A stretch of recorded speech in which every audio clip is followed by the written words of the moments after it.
Hola, señor Alonso, Santiago Cate es mi nombre, ¿cómo está? Hola, me da mucho gusto saludarlos, tener contacto con la audiencia argentina. La verdad es que el gusto es todo nuestro. Vamos a tratar de alguna manera bancar este delay que se nos presenta, ya que la llamada está haciendo desde Necochea, la FM cooperativa en el 105.1 a Colombia, Medellín. Así que bueno, iremos manejándola como podamos, pero siempre, la verdad, tratando de conocer más aspectos acerca de la vida de esta persona, que le quiero contar que aquí es un verdadero fenómeno. Ha habido un revival. Aquí lo citan los políticos, todos los programas de televisión citan a Pablo Escobar. Se han rememorado viejas relaciones, por ejemplo, de Carlos Salvador Vilardo, DT de la Argentina, campeón mundial del 86, con el cartel de Medellín. Realmente aquí es fantástico e impresionante lo que está ocurriendo con esta serie.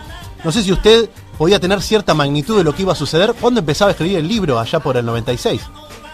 Bueno, no, en realidad el fenómeno que se está dando con la serie en Argentina y en América Latina, pues yo no lo esperaba que fuese de tal magnitud. De todas maneras, el personaje es un ícono del mal. Es un personaje que marcó tremendamente y para mal la historia colombiana. Yo creo que después de Al Capone no hay ninguna otra figura que que parezca en ese nivel de fama y de reconocimiento mundial desde el punto de vista de un criminal. Ahora, es una serie muy bien hecha. Creo que es la serie donde más en la televisión colombiana, unos 30 millones de dólares. Y todo eso se suma para, me imagino, pues, para la gente como la tiene hoy atrapada. Me gustaría que nos arranque contando cuál fue la metodología de trabajo que utilizó para escribir el libro. O sea, ¿cómo fue recopilando la información acerca de Pablo Escobar? Un trabajo de 5 años de reportería. Era bastante complejo conseguir las entrevistas porque esas historias todavía estaban muy vivas en aquel momento, en el año 95.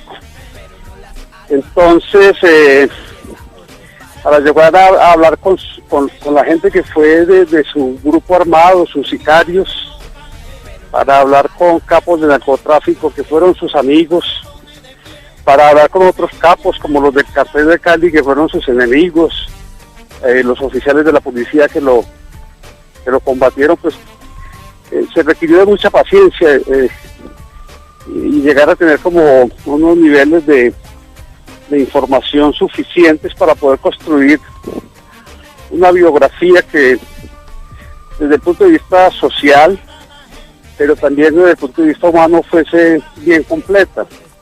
Y creo que al final pues el libro logró ese propósito y esto se ve también bien reflejado en la serie.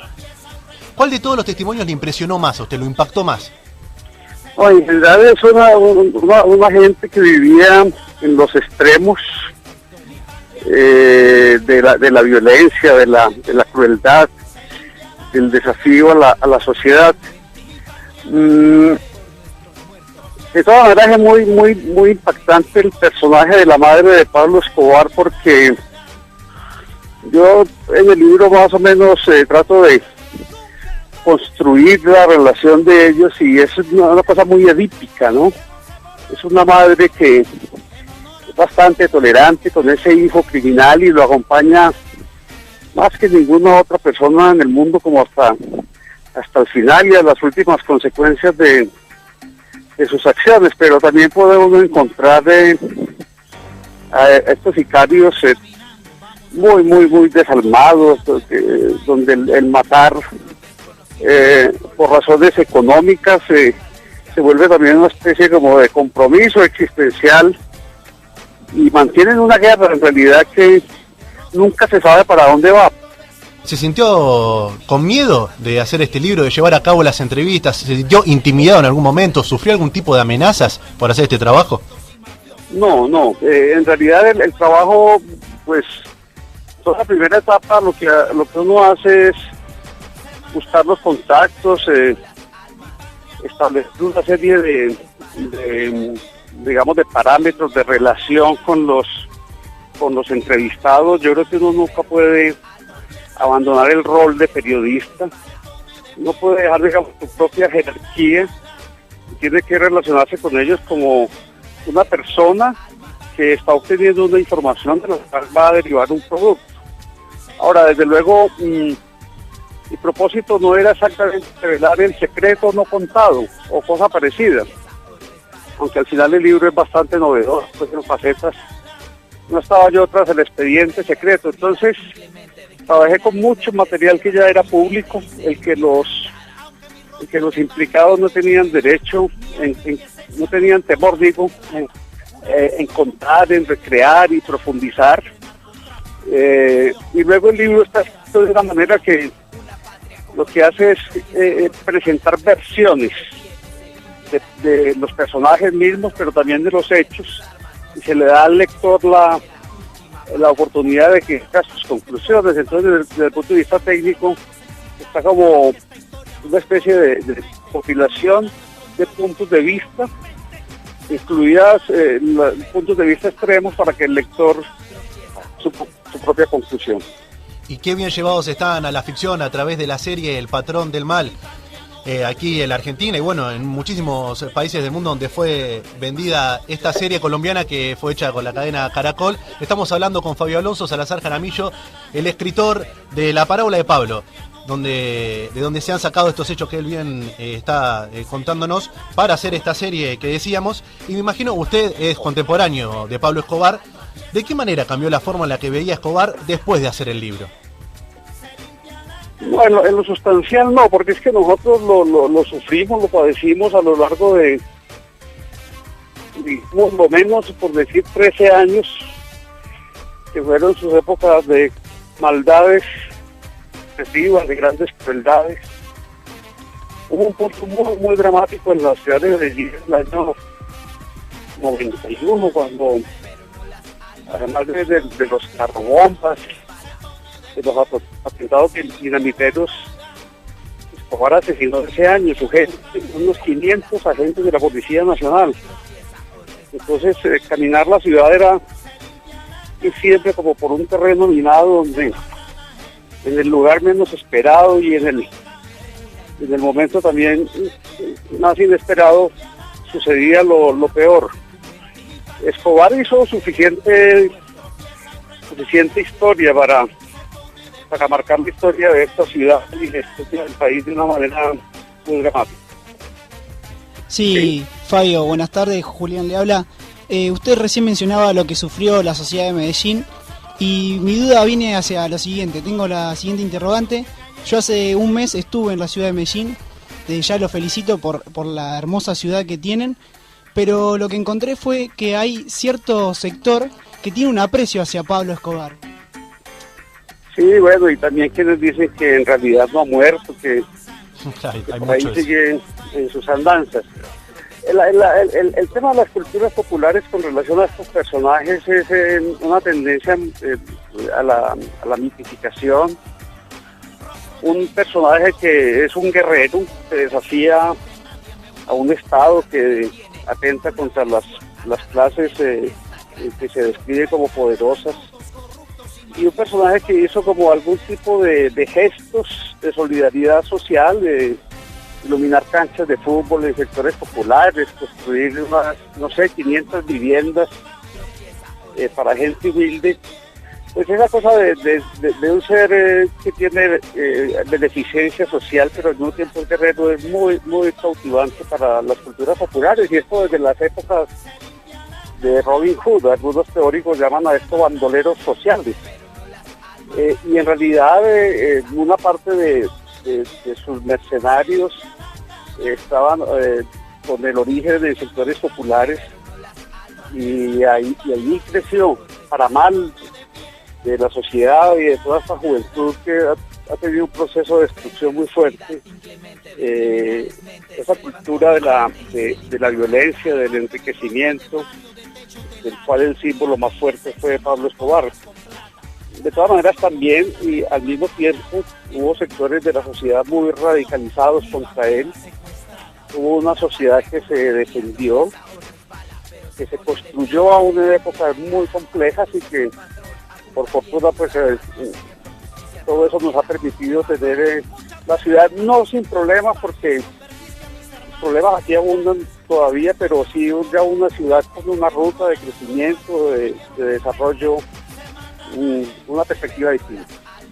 Qué bueno que lo tenemos aquí en Rock Sin Destino en 105.1 en FM Cooperativa de la ciudad de Necochea, saliendo en vivo para la ciudad y también por el mundo a través de la internet, porque quería consultarle algo que noto con la gente que mira la serie, porque con muchos que he hablado y noté que también pasa en mí, que se produce cierta empatía con el personaje de Pablo Escobar.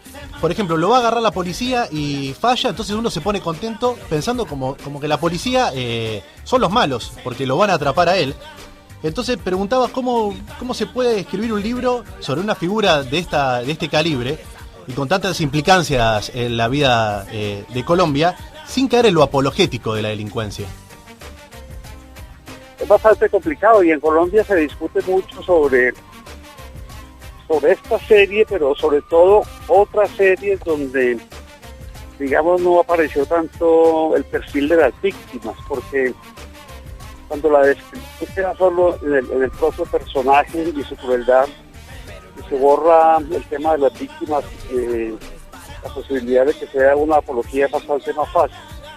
Aquí pues claro, por lo menos creo que se hizo el esfuerzo de mostrar quiénes fueron. El director del Espectador, que murió asesinado y que fue dinamitado su periódico, los oficiales de la policía que asesinó, los jueces, quiénes eran sus familias, cuál era su coherencia. Es decir, hay una perspectiva ética frente a un personaje del mal. Ahora, lo que pasa es que yo creo que a todos nos ha pasado cuando vimos o Al Capone o Los Intocables o Bonnie and Clyde o El Padrino. Yo no sé por qué termina uno con una empatía con estos personajes tan perfectos. Es algo como un poco extraño de la psicología humana, de la psicología de masas, pero nos gustan los malos. Creo que lo del Padrino es un...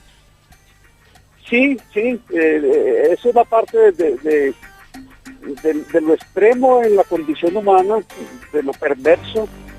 Eso no vaya a salir inmediatamente a hacer lo que ese personaje está haciendo, pero algo que está en el fondo de nuestro inconsciente empata con estos personajes.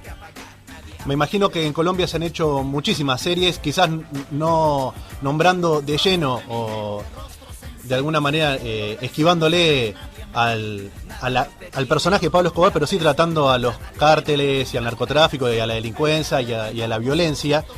Creo que una se llama El Cartel de Sapos y demás, muchas donde también trabajó Andrés Parra, el protagonista de esta serie. Pero es verdad que en esta, por lo menos que podemos ver y que todavía no ha terminado aquí en la Argentina, las víctimas también llegan a generar empatía en nosotros y nos podemos sentir identificados por el dolor que sufren todas esas personas. Quería también preguntarle, porque cayó Pablo Escobar, hace unos días también cayó el Chapo Guzmán, pues como que siguen cayendo los ares, los capos del narcotráfico, pero no se puede vencer al narcotráfico. Entonces, teniéndolo a usted, que es escritor, ha investigado muchísimo acerca de este tema, también es político y ha luchado contra el narcotráfico en Medellín, ¿hay alguna forma de detener al narcotráfico? Bueno, esa es una pregunta que valdría la pena que las sociedades, los estados, empezaran a hacerse con mucha más profundidad. Es decir, después ya de 40 años en el caso colombiano, de asumir de manera completa la estrategia norteamericana de guerra contra las drogas, pues los resultados son bastante precarios. En el nivel propio de Colombia, pues no disminuyen las estructuras criminales ni los niveles de exportación, aunque desde luego pues son estructuras que se han transformado, son más transnacionales hoy en día. Hay mucho más asociación de carteles colombianos con carteles de Centroamérica, de México. En fin, y usted lo dice muy bien, se derrota a los narcotraficantes, pero no al narcotráfico. Ahora, lo que va pasando es que al mismo tiempo que se va liberalizando, por ejemplo, el consumo de marihuana en Estados Unidos, siguen pidiendo que en Colombia se capture al pequeño cultivador.